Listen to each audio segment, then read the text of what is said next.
নমস্কার। ডক্টর জোয়ে ডিসপেন্সা ইউএসের ডক্টর। উনি একজন অথর এবং স্পিকার। উনি বলেন যে ব্রেনের পাওয়ার অফ মাইন্ডকে ইউজ করে আমরা আমাদের হেলথ কন্ডিশনকে ইমপ্রুভ করতে পারি। উনি এরকম কেন বলেন? তার কারণ হলো ওনার যখন 21 বছর বয়স ছিল তখন একটা সিভিয়ার অ্যাক্সিডেন্ট হয়, যার ফলে ওনার স্পাইনাল কর্ডের 6টা ভার্টিব্রা ভেঙে যায়। ডক্টররা ওনাকে বলেন যে সার্জারি করতে হবে, তা না হলে প্যারালাইসিস হয়ে পড়ে থাকবেন, আর সার্জারি করলেও সারা জীবনই ওনাকে হুইল চেয়ারে থাকতে হবে। কিন্তু উনি সেটা রাজি হন না, উনি সার্জারি করাতে রাজি হন না। উনি ভাবলেন যে একটা অন্য উপায়ে অন্য এক্সপেরিমেন্ট করে দেখি। তো উনি শুরু করলেন মেডিটেশন এবং ফোকাসড ভিজুয়ালাইজেশন।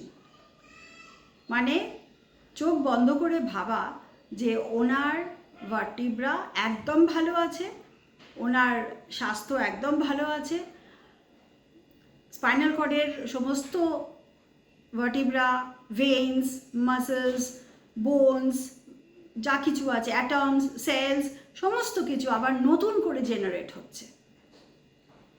এইটা উনি ভিজুয়ালাইজ করতেন, বারবার চোখ বন্ধ করে ডিপলি ভাবার চেষ্টা করতেন। এবং উনি বন্ধুদের সাথে বেড়াতে গেছেন, ঘাসের উপরে পা দিয়ে হাঁটছেন, হাত দুটোকে বাড়িয়ে দিয়েছেন যখন বৃষ্টি পড়ছে, বৃষ্টির সেই ফোঁটা ফোঁটা জল ওনার হাতে উনি অনুভব করছেন, রেস্টুরেন্টে খেতে গেছেন। এই সমস্ত কিছু উনি ভিজুয়ালাইজ করতেন, চোখ বন্ধ করে ভাবার চেষ্টা করতেন ডিপলি, এক জায়গায় বসে প্রত্যেক দিন নিয়মিত। প্রথম প্রথম ওনার একটু অসুবিধাই হতো, কিন্তু পরে উনি সেগুলোকে কাটিয়ে উঠে এই মেডিটেশনটা উনি করতেন। প্রথম 6 সপ্তাহ উনি এইভাবে যখন নিয়মিত করছেন, তখন ওনার এই ভিজুয়ালাইজেশনটা করতে, একবার ভিজুয়ালাইজেশন করতে ওনার 3 ঘন্টা লেগে যেত। কিন্তু 6 সপ্তাহ পরে উনি দেখলেন এই জায়গাটা থেকে বেরিয়ে ওনার একবার ভিজুয়ালাইজেশন করতে 1 ঘন্টায় উনি পারছেন। এইভাবে প্র্যাকটিস করতে করতে উনি 3 মাস পরে আবারও গেলেন ডাক্তারের কাছে, আবারও টেস্ট হলো। কিন্তু সেই টেস্টে দেখা গেল যে এমন কিছুই দেখা যাচ্ছে না যাতে করে বোঝা যায় যে ওনার কখনো কোনো স্পাইনাল কর্ডে কোনো অ্যাক্সিডেন্ট হয়েছিল বলে।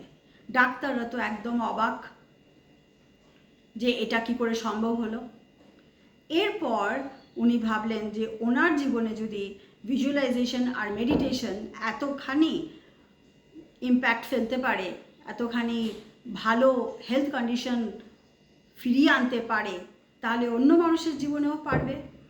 এইবার ওনার শুরু হলো পড়াশোনা, রিসার্চ করা, এই নিয়ে এক্সপেরিমেন্ট করা, এগুলো শুরু হলো। উনি বোঝাতে শুরু করলেন মানুষকে, বই লিখতে শুরু করলেন, ওয়ার্কশপ নিতে শুরু করলেন যে পাওয়ার অফ মাইন্ডে কি হতে পারে। আমাদের ব্রেনে যখন আমরা কিছু স্ট্রংলি ভাবি এবং সেই মেসেজটা আমাদের ব্রেনে এবং আমাদের বডিতে মেসেজটা পৌঁছে যায়, আর সেই মতো আমাদের বডি অ্যান্ড ব্রেন দুটোই কাজ করে। তো সেই জন্য আপনাদের জানালাম এই গল্পটা, ডক্টর জোয়ে ডিসপেন্সার গল্পটা। এনার বেশ কিছু বই আছে, যার মধ্যে 2টো বইয়ের নাম আমি বলছি। 2টো বই হলো you are supernatural and you are the placebo. পড়ে দেখবেন, এখানে অনেক কেস স্টাডি আছে, খুব ভালো লাগবে, অনেক কিছু জানা যাবে, নতুন নতুন তথ্য, আর কিভাবে পাওয়ার অফ মাইন্ড আমাদের বডিতে ইম্প্যাক্ট করে, ভালো রেজাল্ট আনে, তার অনেকগুলো প্রুফ পাবেন। কখনো এরপরে আমি জানাবো, কিছু কেস স্টাডি নিয়ে গল্প করব। ধন্যবাদ।